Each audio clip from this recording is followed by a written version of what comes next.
In the past, I've struggled to make friends because of the difficult experiences I've been through. To put it plainly, I faced mistreatment from my father after losing my mother and sister at a young age, which caused me to withdraw and feel disconnected from others. Despite this, about 2 years ago, I 27M started talking to someone online. 26F, who stood out to me because they didn't judge me like others had. They were also a bit unconventional, and we found ourselves laughing at each other's silly antics every day. Over time, we grew comfortable sharing more personal things with each other. I've had friends before, both online and offline, but this person felt like my best friend. Someone I could confide in without fear of judgment, someone I could share laughs and offensive jokes with, someone who was always there for me. What made it even more special was that our interests were quite different. She enjoyed spending time with her dogs, making wax, watching movies, going for walks, camping, and working. I, on the other hand, was pretty much the opposite in terms of my interests. I'm not really the type to leave my room much. Technically, I'm disabled because of complex trauma PTSD, so I spend my time playing video games and occasionally playing guitar. You think our worlds would be completely different, but surprisingly, we never ran out of things to talk about. She never pushed me to change or called me lazy. I have a somewhat embarrassing confession. Sometimes I would just lie in bed and cry for an hour, not because I was sad, but because I felt such warmth, acceptance, and genuine care from this person. It meant so much to me. As our friendship grew, she started opening up to me about something she was going through. Her husband had been cheating on her repeatedly, and he was taking a toll on their relationship. He was her first and only partner, and they had been together for 9 years. Despite his infidelity, she remained faithful throughout. I did my best to be there for her, offering a shoulder to lean on and encouraging her to consider reconciliation if it would make her happy. But in the end, she realized that his cheating had destroyed their marriage, and they decided to separate. As the months went by, and our friendship approached the 1-year mark, she began depending on me more. Our text chats turned into voice calls and then video calls. Before we knew it, we were calling each other all the time. I had a nocturnal lifestyle. So despite the time zone difference between us, she was American and I was Australian. We were usually awake at the same hours and would stay up together. It seemed like she had developed feelings for me, and it turned out I was right. After knowing each other for about a year, I received a letter from her in the mail. In the letter, she poured her heart out and confessed her love for me. She expressed her desire to be in a committed relationship with me, explaining that she had never felt this way about anyone before. She made a sincere promise that if I chose to be with her, she would stick by my side and never leave. She understood my situation. I didn't have a job and wouldn't be receiving government support. She knew about my trauma and how I rarely left the house, as she witnessed it firsthand during our calls. Surprisingly, she even offered to pay for my plane ticket to come and live with her while I had developed strong feelings for her too. The idea of traveling to the other side of the world for a relationship made me anxious. I wanted to be with her, but I felt like I needed time to work on myself and learn to love myself more. However, I want to make it clear that I felt the same way about her. In fact, there was a girl nearby whom I wanted to meet up with around the same time. She mentioned that we should watch Star Wars together, but it was clear she wanted our relationship to go beyond just that. I made the decision to cut ties with someone I knew locally and chose my best friend instead. I told her that although I wasn't comfortable labeling us as being in a relationship at the moment, I felt the same way she did. I assured her that I would be open and honest about the people I talked to, and I wouldn't emotionally involve myself with anyone else. I wanted to be exclusive and committed to her. It's just that I needed some time to improve my situation before making our relationship, Facebook, official. We started spending more and more time on calls and video chats. We were so into each other that we would even stay on the phone while she slept or while she was at work. I know it might seem a bit unusual to be on the phone all the time. It's not for everyone, but it's something we both really wanted. We never grew tired of each other's company. When she came home, we would watch movies together. She even got a PS4 to play video games with me. We built a virtual home in Minecraft and continued to share laughter. However, I noticed that certain jokes that used to be fine were no longer okay. In the past, she would laugh at inappropriate jokes I made, but now they hurt her feelings. It took me a while, but I eventually realized this and stopped making those kinds of jokes. I could tell that things were getting serious for her. One thing about my depression is that sometimes I go through phases where I shut down for a while. It doesn't happen all the time, but it can be quite frequent. Around the anniversaries of my mom and sisters passing on my birthday and on my mom's birthday, I feel particularly sad. So during those times, I would be less talkative. She noticed this, and I could see that it affected her too. During the middle of this year, things took a turn for the worst for me. I started spending a lot of time in my housemate's room watching a TV show together. This bothered her a bit because there were times when I would spend the entire night in his room, either watching the show or playing a game. I also made some posts on Reddit asking if anyone wanted to play multiplayer games with me. Sometimes, I would let her know that I was going to play a game with someone. It wasn't a constant thing. I would go through phases where I'd engage in these activities.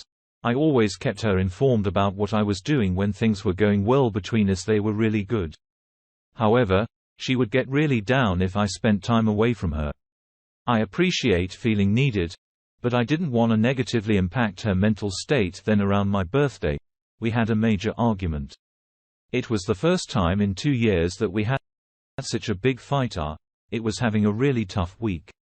And she was already upset because I'd been spending more time recently playing games with other people and watching TV with my housemate. We were still on a call, but sometimes it would drop while she was working and she wouldn't call back. As a result, we weren't on the call as much.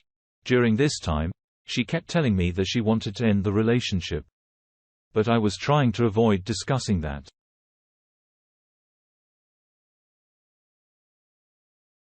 Claiming that I didn't have the energy to deal with it.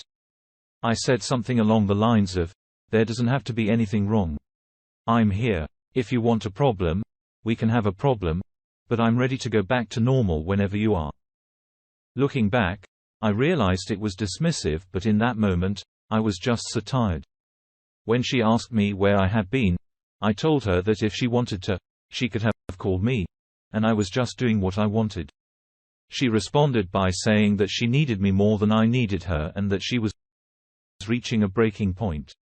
As a result, we stopped talking for a few days. She became really distant and cold, colder than she had ever been before. I reached out to apologize, but she suggested that we should talk less. We didn't talk for another day, but she would send me upset messages frequently. I started calling her, desperate to know what was wrong and expressing that I didn't want to lose her. Whenever I reached out, she would soften up and start crying, only to quickly become cold and distant again. The cycle of opening up and then shutting down repeated for about a week. Finally, she confesses that during the time we weren't talking, she went on Tinder and found someone who looked like me and slept with him. She explains that she initially thought I wasn't coming back, so she wanted to temporarily replace me with this person. She went to his house under the pretense of playing video games together, and he bore a striking resemblance to me. According to her, he had mentioned on Tinder that he hadn't left his house in 4 years, and that's when she decided to meet him. She insists that throughout the encounter, she was thinking of me and constantly checking her phone. If I had messaged or called her at any point, she claims she would have left immediately and reached out to me. Needless to say, I'm devastated by this revelation, but it does provide some explanation for her cold behavior. In the following days, the coldness starts to fade, but there are still moments when she sinks into these low moods. I stay on the call with her and we're both miserable. She shares screenshots of this guy asking where she is, and she responds by telling him that she used him, never intending for things to turn out the way they did. She expresses nothing but disgust and regret about their encounter and about him. She has blocked him and offers me access to all her account information if it will help. I check her email and discover a hidden Discord account with deleted recovery email. I do a password reset and confirm that it did happen, not just once as she claimed, but 3 times. She describes these experiences to random people as if they were the most amazing moments she's ever had. What's worse, she talks about me like I'm a useless burden who can't take care of himself. Well, there might be some truth to it, but I am making an effort. And I never felt judged by her. I confront her about it, and she admits that she did try to hide that account and made those negative comments about me. She was hurt and angry. So now it has been about 900 hours, and we've been on a call the whole time. I can honestly say that my love for her hasn't diminished, but I don't feel the same anymore. I just feel sick, but at the same time, I'm struggling to deal with what happened. Part of me blames myself, thinking that I could have prevented it and that I didn't make our relationship boundaries clear enough.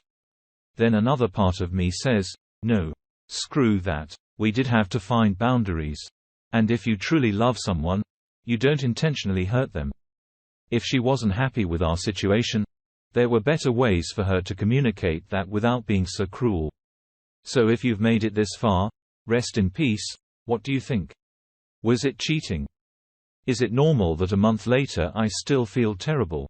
Should I reconsider moving to the other side of the world for this person?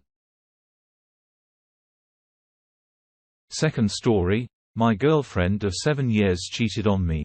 I had my suspicions throughout our relationship, because I caught her multiple times being unfaithful and seeing other guys. The signs were there from the beginning.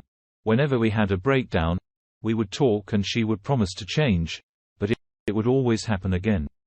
Unfortunately, I foolishly chose to stay. On Thursday night, something felt off after we had an argument while I was at work.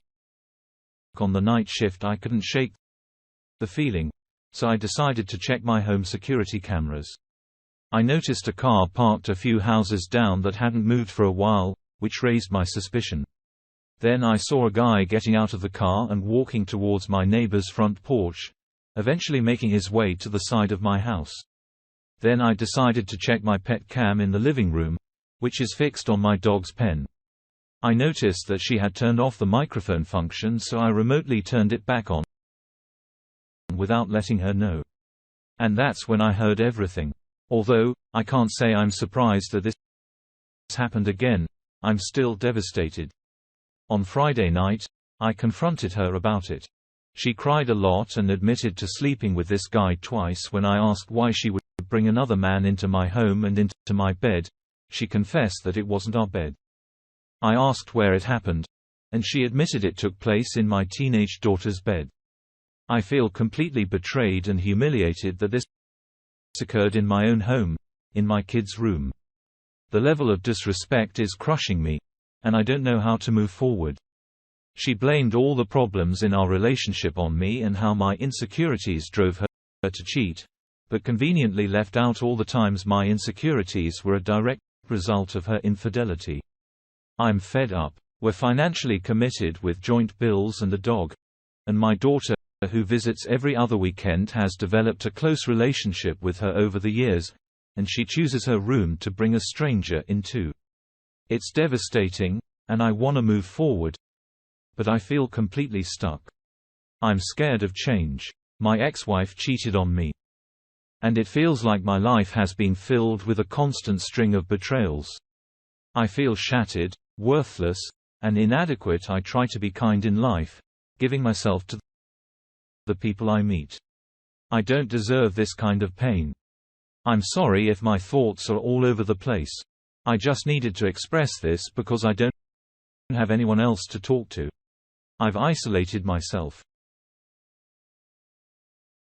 Third story. Get ready for a long story.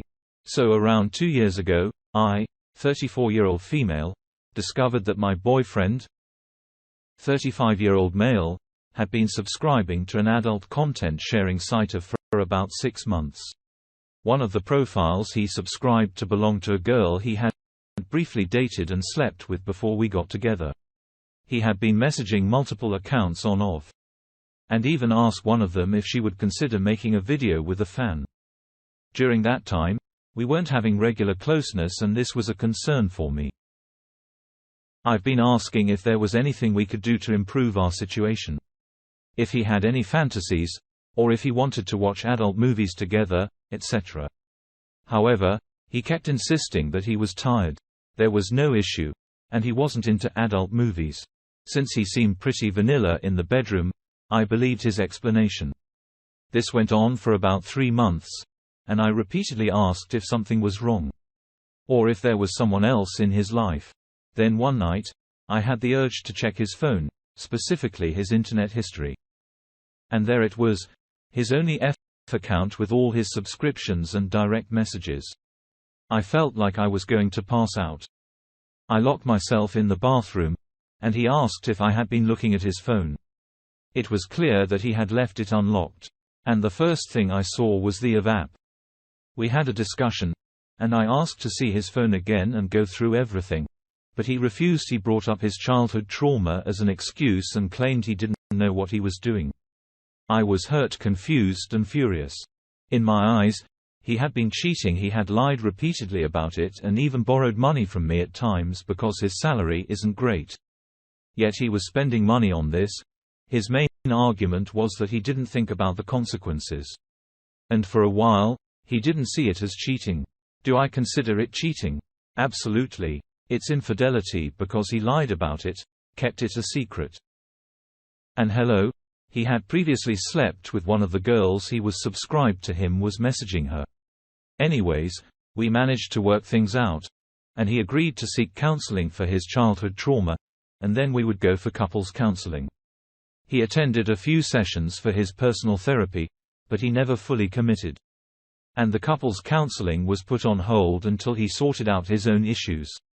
He claimed he couldn't handle both at the same time and needed to focus on himself first. Meanwhile, we bought a house.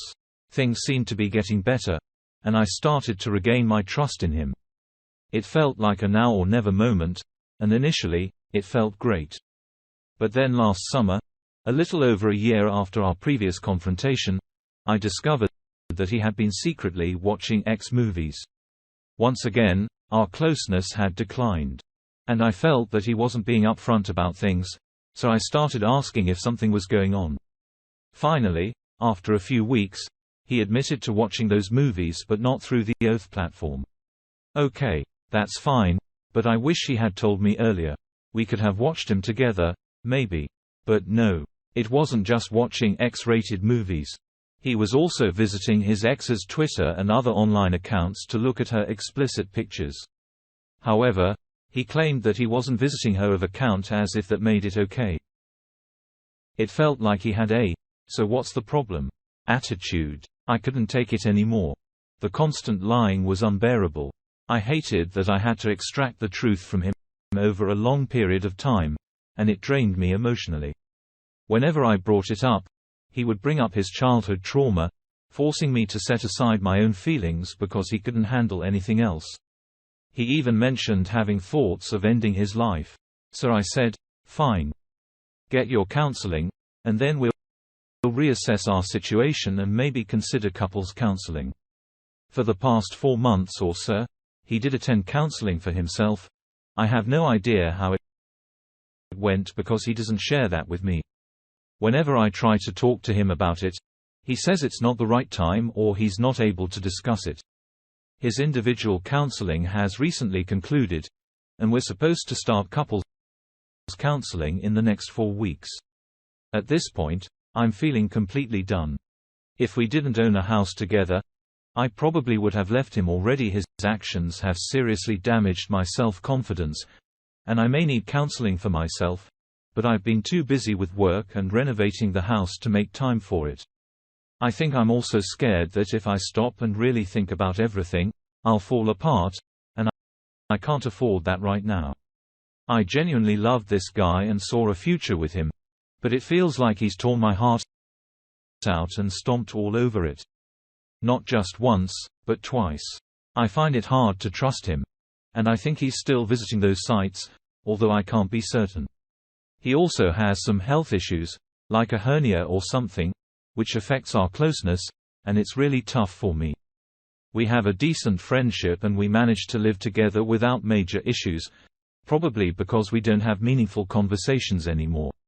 But when we have to attend events or gatherings as a couple, I'm filled with hurt, anger, and jealousy, and it's truly off. I know I'm not perfect, but before the first betrayal, I was loving, caring, and adventurous in the bedroom. I was the one who felt frustrated by the infrequency and his lack of excitement in the bedroom.